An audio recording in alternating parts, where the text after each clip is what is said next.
মানুষ অভিমান করে কেন জানো?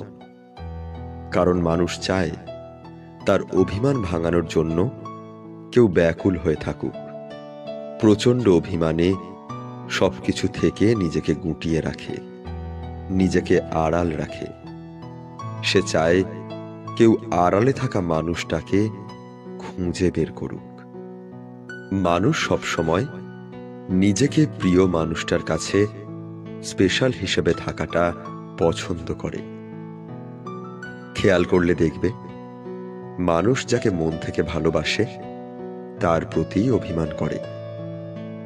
যাকে ভালোই বাসে না, তার সাথে অভিমান করার কোনো প্রশ্নই নেই।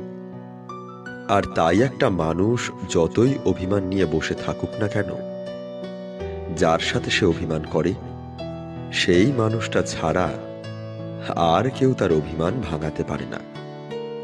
মানুষ অভিমান করে প্রিয় মানুষটার কাছে গুরুত্ব পেতে, একটু আদর পেতে, প্রিয় মানুষটার একটু সঙ্গ পেতে। তুমিও কি অভিমান করো নাকি তোমার প্রিয় মানুষটার কাছে? এরকম আরো ভিডিও পেতে আমার ফেসবুক আর ইনস্টাগ্রাম ফলো করুন এবং আমার ইউটিউব চ্যানেল সাবস্ক্রাইব করুন।